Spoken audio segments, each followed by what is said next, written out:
Seus mal diagramados, oficialmente a campanha eleitoral começou nesta terça-feira, 16 de agosto de 2022. Porém, 2018 é o ano que não acabou. Se de um lado Jair nunca deixou de usar a máquina estatal, o gabinete do Carluxo, as cornociatas e os passeios em cidades litorâneas como palanque eleitoral, Lula e Ciro Gomes já se apresentavam como alternativas ao mito desde 1º de janeiro de 2019. Bom, na real, Lula está em campanha desde 89 e Ciro desde 98, mas foram outros pleitos. O que importa é o agora. O agora traz Geraldo Alckmin trocando a foto de perfil da rede social para uma imagem em apoio a Lula com o número 13 em amarelo e azul remetendo às cores do PSDB. Nem nos meus mais profundos delírios poderia prever algo assim, mas se queriam tanto a tal frente ampla, aí está.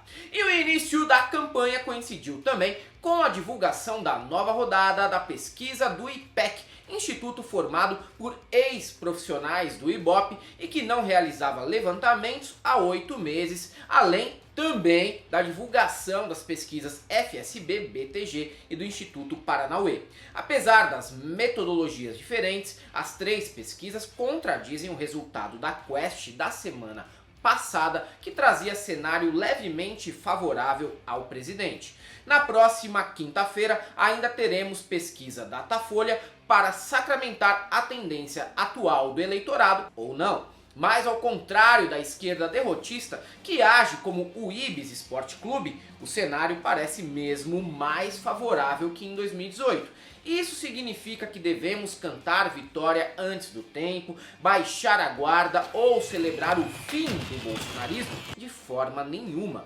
Muita calma também para não abusar de uma autoestima que só o Michel Temer possui. Não nos livraremos dessa onda tão cedo, até porque o bolsonarismo precede o Jair e vai continuar a existir mesmo depois que esse sujeito já tiver sentado no colo do Olavo de Carvalho. Mas aos poucos cresce um sentimento de vergonha em se associar ao excrementíssimo, e isso é visto até nas disputas estaduais, onde boa parte dos candidatos ao governo não querem associar a imagem a ele. E ainda tem mais, a estratégia da direita para disputar os governos tem sido equivocada, já que em muitos locais há candidatos demais desse campo ideológico dividindo votos, o que por mim tá ótimo também. Na disputa pela presidência, tudo indica que não adiantou muito Bolsonaro cometer mais alguns crimes de responsabilidade para criar mecanismos de distribuição de renda durante período eleitoral. O pagamento do Auxílio Brasil, os acenos aos taxistas e caminhoneiros, o vale gás de cozinha e a diminuição do preço do combustível não tiveram impacto relevante no aumento de apoio ao presidente. Tudo bem, ainda é cedo, mas aposto que entre caminhoneiros, taxistas e motoristas de Uber fica difícil aumentar o alcance, já que a maioria apoiava o cara mesmo pagando 10 conto no litro de gasolina e diesel e ainda por cima tendo que pagar para trabalhar. E mesmo com todas essas manobras, ele amarga 32% de intenção de votos contra 44% de Lula, de acordo com o IPEC. O que ainda é bastante para alguém cujo mandato ignorou a pandemia e só topou socorrer os mais pobres quando notou que poderia perder logo no primeiro turno.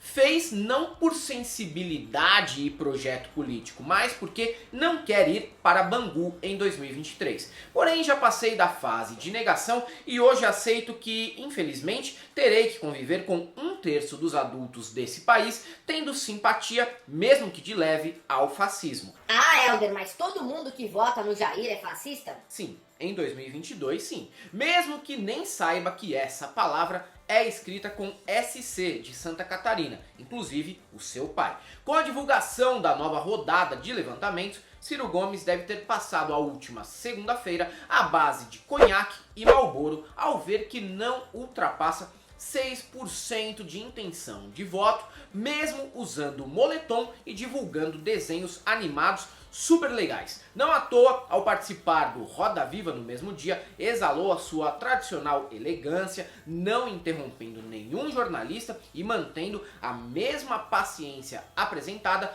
pela Monja Cohen, quando participou do programa da TV Cultura. Essa 98ª participação dele naquele espaço ficará marcada pela pergunta que Flávio Costa fez a respeito dos fachos negacionistas da nova resistência dentro do PDT. Ele disse que nem sabia que isso existia. A presença de militantes um grupo de extrema-direita chamada Nova Resistência, que se infiltrou nos quadros do PDT. E entre essas pessoas, há negacionistas do Holocausto, negacionistas de vacina, a gente que critica a militância LGBT e do movimento negro. Em junho, o Carlos Lupe afirmou que iria expulsar esses militantes, mas até agora nada foi feito. Você tinha conhecimento disso? Por que nada foi feito até agora? Não tenho nenhuma informação, mas garanto a você que qualquer neonazista, neofascista, racista, seja lá o que diabo for, não vai estar no PDT. E não preciso eu dizer isso, o Lupe guarda isso com muito zelo. Tem notícia disso? Não? Eu até acredito, mas sendo verdade, isso comprova outra coisa. Se Ciro desconhece essa infiltração e não se importa que a sigla tenha políticos bolsonaristas e ainda vote totalmente rachada na Câmara, é sinal de que está apenas parasitando o PDT. Já o resto dos concorrentes ao Planalto nem merecem ser mencionados porque podem terminar o pleito com intenção de votos negativa, mesmo que a Globo faça documentário, cinebiografia, especial de fim de ano e convide a pessoa para apresentar o prêmio Multishow com a Isa e o Paulo Vieira. Não vai rolar. Melhor já ir se acostumando a ficar sem mandato nos próximos 2 anos. E sim, eu tô falando da Simone Tebet. Em comparação com 2018, alguns bons sinais surgiram nessa última rodada da IPEC. No Nordeste, Lula tem 57 contra 22 do Jair. Em 2018, Haddad teve 51 e Jair 26. Derreteu pouco, mas o cara nunca foi unanimidade por lá também. Já na região Norte e Centro-Oeste, tão afetada pelo combo Gordões do Agro, Narcogarimpo, Grileiro de Amarok, missionários evangélicos e outras coisas ainda piores, a situação também mudou nos últimos 4 anos. Lá, Lula tem 44 e Jair 36. Em 2018, o mito atingiu 50 contra tímidos 29% de Haddad. A região sul deu a vitória mais expressiva ao presidente em 2018, com 57 contra 20 do petista, e agora se redime colocando o Jair e o Lula em empate técnico. E por último, o Sudeste, que deu vitória de 53 contra 19 para Jair e agora dá pequena vantagem de Lula com 39 a 33. Diante disso, ainda temos uma pegadinha que contradiz alguns estereótipos sobre os eleitores. Que em Pernambuco e na Bahia Lula seja unanimidade não é surpresa para ninguém.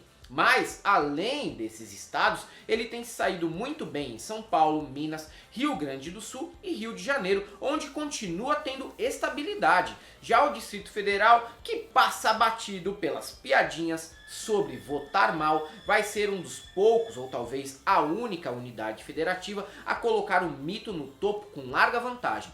E não dá nem para culpar os moradores de Águas Claras dessa vez, já que para chegar nesse patamar, o Guará e Vicente Pires, em peso, também precisam votar no cara. Para governador, muitos cenários incertos, mas é impressionante como o Fernando Haddad, depois de ter sido humilhado pelo destino ao perder disputas pela prefeitura para o Zé Ruela do João Dória e para a presidência para justamente o Jair Bolsonaro, agora pode vencer em São Paulo no primeiro turno e emplacar a inédita vitória do PT no estado. E mesmo que isso não se concretize, os ventos de São Paulo são melhores que os do Rio Grande do Sul, que pode ter um segundo turno entre Eduardo Leite e Onyx Lorenzoni. Uma verdadeira escolha muito difícil, mas se eu fosse gaúcho, engoliria o Leite com orgulho e agiria para deixar o Onyx sem mandato pela primeira vez em 20 anos. No Rio, o desconhecido e futuro presidiário Cláudio Castro tem tudo para vencer e ainda garantir o seu parça Romário no Senado. A tragédia aí reside incide no fato do Rio de Janeiro ficar sem os mandatos de Freixo e Molon na mesma legislatura para a Câmara Federal, mas faz parte e ainda tem uma chance do Marcelo dar uma virada com o Lula em seu palanque. Vamos aguardar. Em Minas é inexplicável e triste a liderança de Romeu Zema, que por enquanto leva a melhor sobre o ex-prefeito de BH Alexandre Calil e mantém o partido Nojo vivo, mesmo que com muitas sequelas. Já as mulheres no Nordeste podem passar a régua logo no primeiro turno, tanto em Pernambuco quanto no Rio Grande do Norte. Fátima Bezerra do PT deve superar o boi de terno do Stevenson Valentim do Podemos, senador que, entre outras baixarias, saiu em defesa do DJ Ives e foi cabo eleitoral do Sérgio Moro, eu nem sei o que é pior. Em Pernambuco, Marília Reis manterá o domínio da única oligarquia política supostamente de esquerda do Brasil, com a chance de vencer como governadora pelo Solidariedade, já que ela foi traída pelo PT, que preferiu apoiar Danilo Cabral do PSB, patinando hoje em 6%. Quer dizer, é uma traição naquela pegada de casal que briga mas se ama. Marília fará campanha para Lula e os petistas vão votar nela no sigilo, não tenham dúvidas. E isso se ela mesmo não voltar para o PT lá na frente. De qualquer modo, eu acredito que o troco que ela quer dar nem é tanto no ex-partido, mas no primo João Campos, o senhor Tábato Amaral, prefeito do Recife, que levou aquela disputa com a prima em 2020, apostando numa campanha repleta de fake news e ataques misogínicos contra a então deputada federal. Nada está de fato definido, mas 4 anos desse governo causou um grande estrago no bolsonarismo, que olha com saudades no retrovisor aquele passado em que nadava de braçada com o apoio da imprensa, da elite empresarial, da Faria Lima e dos idosos saudosistas da ditadura, que se orgulhavam de não terem sido vítimas daquele período de exceção, mas que acabaram sendo vítimas da pandemia e tiveram o título de eleitor cancelado. É isso aí, galera. Para quem gosta do nosso canal, nós temos nosso apoio, seja membro Pix e Conta Jurídica, caso você queira e possa fazer uma colaboração. Além do YouTube, estamos presentes também no Facebook, no Twitter e no Instagram. Sigam a gente lá e também temos disponível o nosso curso no ICL, Instituto Conhecimento Liberta. E para todos aqueles que entraram na vibe do derrotismo da esquerda IBIS, só temos uma coisa para te dizer: não passarão.